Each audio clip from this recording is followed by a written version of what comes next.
Heboh praktik pengoplosan beras menimbulkan kerugian bagi masyarakat sebesar 99 triliun rupiah per tahun. Kerugian ini dihitung dari selisih antara beras curah yang dipasarkan seolah-olah sebagai beras premium. Menteri Pertanian sudah menyerahkan data kepada Polri dan Kejaksaan Agung untuk pengusutan.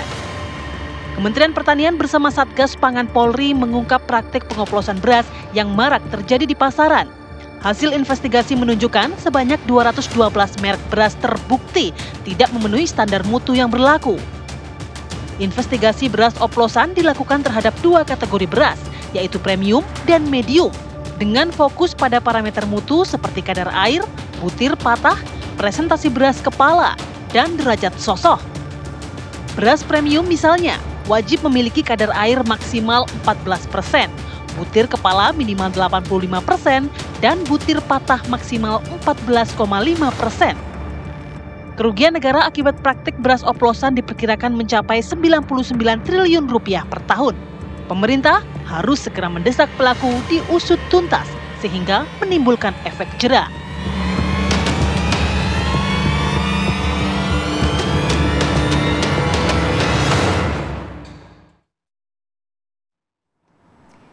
Ini kalau kata ibu-ibu nih, kata mama, ibarat beli emas 24 karat, dapatnya emas 18 karat, gitu kan. Harapannya keluarin duit banyak, ternyata dapat kualitasnya yang nggak sesuai harapan. Iya, ini kan dampaknya juga diharapkan kita mau makan enak gitu ya, udah spend money lebih, tapi ternyata dirugikan nih dengan adanya beras premium yang dioplos. Tapi dari Menteri Pertanian juga sudah clear mengatakan bahwa ini tidak ada oplosan dengan bahan berbahaya. Atau bahan kimia berbahaya.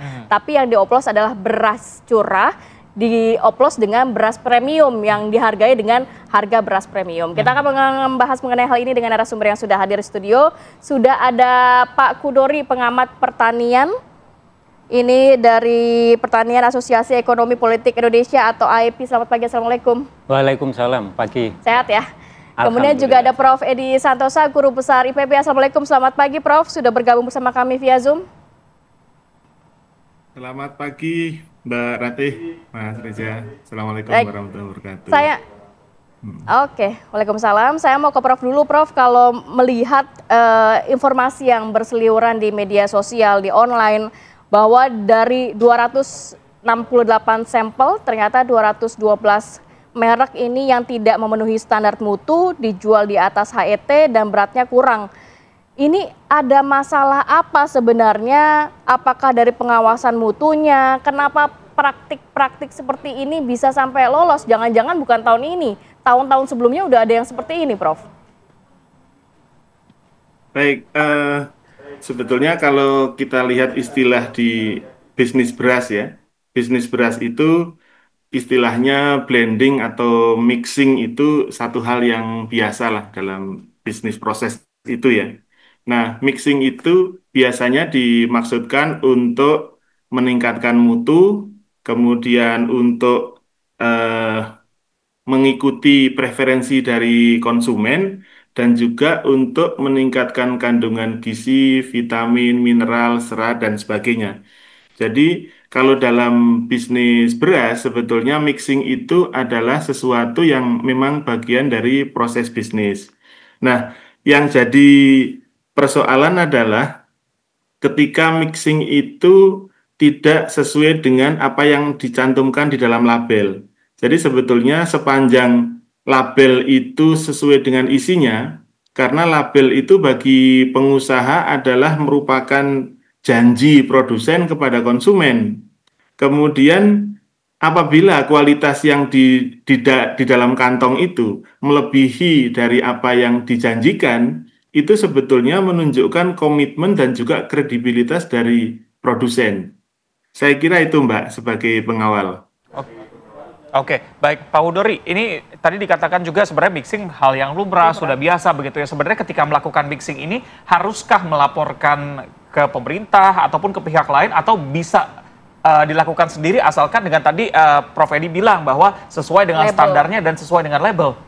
Ya, mixing itu hal yang lumrah ya, normal. Dan bukan hanya di beras, di kopi, barista itu juga meracik untuk mendapatkan aroma, mendapatkan rasa tertentu. Di teh juga demikian ya, ada blended tea.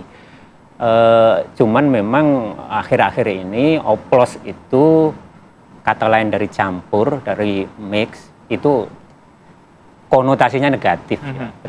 Dan mencampur itu betul seperti yang disampaikan Prof. Edi tadi untuk mendapatkan tekstur tertentu, rasa tertentu, aroma tertentu sesuai dengan preferensi konsumen. Nah, memang yang tidak boleh adalah mencampur dan itu untuk menipu. Misalnya atau ada yang dirugikan. Betul. Seperti saat ini. Misalnya isinya itu adalah beras Ciherang 30% dengan beras Cianjur 70%. Tapi dia cantumkan di label itu beras Cianjur 100%. Dan dijual dengan beras Cianjur. Beras Cianjur dibandingkan beras Ciherang memang lebih mahal beras Cianjur. Nah, itu menipu, itu nggak boleh. Atau yang disampaikan Pak Menteri ya, beras SPHP. Beras SPHP itu adalah berasnya pemerintah. Yang disubsidi ya? Atau gimana? Yang disubsidi. Dan biasanya kalau digunakan untuk operasi pasar, yang sekarang lagi berjalan itu dijual di bawah harga pasar. Nah, kalau oleh orang yang memang punya niat untuk mengoplos ya, mencampur dengan beras yang lain terus dijual dengan harga pasar, untungnya besar. Nah, ini nggak boleh. Pak Hudori, bisa nggak sih kita sebagai masyarakat awam gitu ya, saya misalnya beli beras untuk mengetahui dengan pengen mendapatkan kualitas yang seharga Rp200.000 per 10 kilo, tapi ternyata di dalam itu kan oplosan. Kita bisa nggak membedakan mana ini beras yang oplos, beras yang memang benar-benar kualitas premium, atau memang harus dilakukan uji laboratorium dulu? Untuk yang dioplos untuk kepentingan negatif ya, misalnya dicampur dengan bahan kimia, dicampur dengan bahan lain yang sebetulnya kalau kita makan mengganggu kesehatan.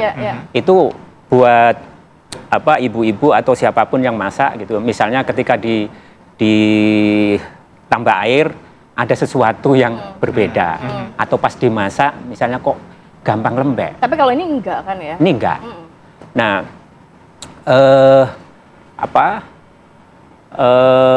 yang harus dipastikan adalah konsumen itu ketika membeli sesuatu dia memeriksa klaimnya ya, memeriksa yang diklaim di label itu ya. Betul. Nah, cuman memang sebagai orang awam itu akan sulit untuk memastikan bahwa apakah ini beras premium atau beras medium. Orang yang terlatih itu sangat mungkin untuk bisa membedakan. Misalnya ya, beras premium kalau mengikuti SNI yang terbaru, SNI tahun 2020, itu kan butir patanya 14,5%. Nah, kalau ternyata isinya itu butir patanya 16%, apakah kita bisa melihat sepertinya agak sulit. Kalau yang tidak terbiasa pasti tidak bisa melihatnya. Tapi juga yang jadi pertanyaan publik sebenarnya fungsi pengawasannya ada di mana dan siapa yang harus bertanggung jawab atas ini? Mungkin bisa dijawab nanti usai jeda. Tetap bersama kami di Apa Kabar Indonesia Pagi.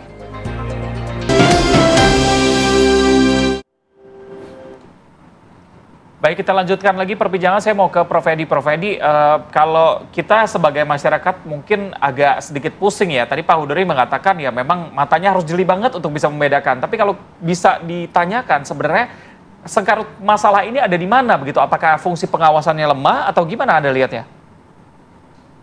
Oke, terima kasih. Jadi kalau kita perhatikan beras ketika keluar dari pabrik penggilingan itu bentuknya ada 3. Yang pertama adalah beras kepala, kemudian yang kedua beras patah, kemudian yang ketiga adalah menir.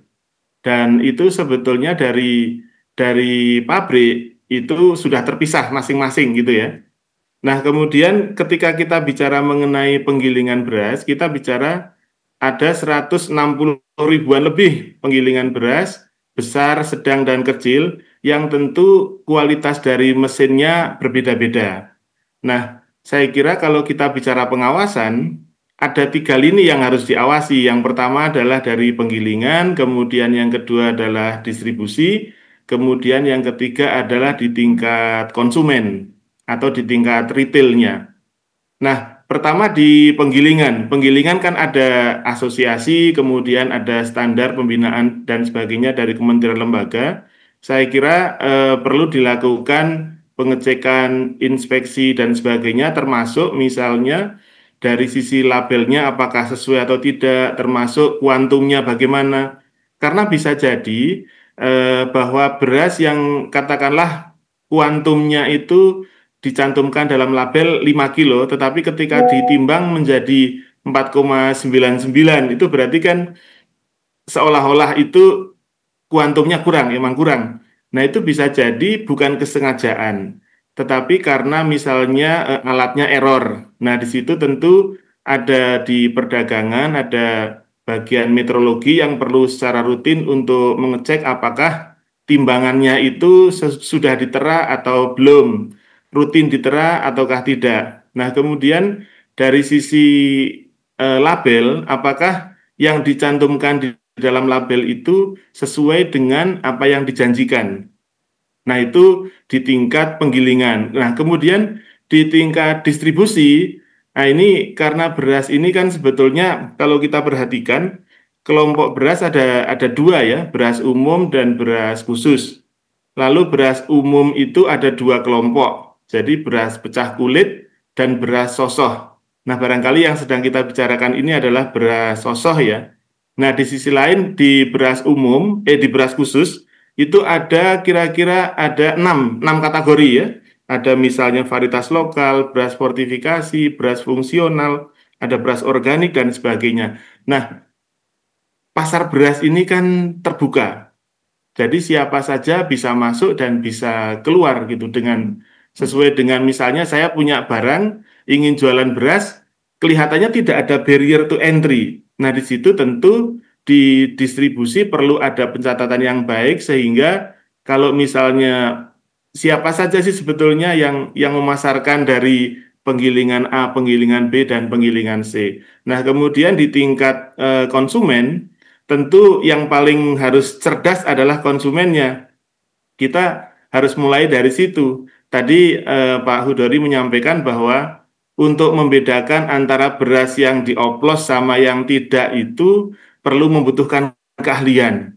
Nah, memang kalau oplosnya atau mixingnya itu adalah beras yang memiliki warna sama, itu agak sulit dibedakan dan itu hanya bisa disampaikan kepada yang ahli. Tadi misalnya Pak Hudori menyampaikan kalau misalnya Ciherang dicampur dengan Rojo Lele atau apa gitu ya. Tetapi kalau misalnya blending itu merupakan kebutuhan konsumen, katakanlah misalnya beras merah dicampur dengan beras putih, kemudian beras hitam, itu tentu perbedaan warna itu bukan merupakan satu satu pengoplosan yang dilarang gitu ya. Tapi justru itu merupakan satu aksi korporasi dengan tujuan untuk memenuhi apa yang dibutuhkan oleh konsumen.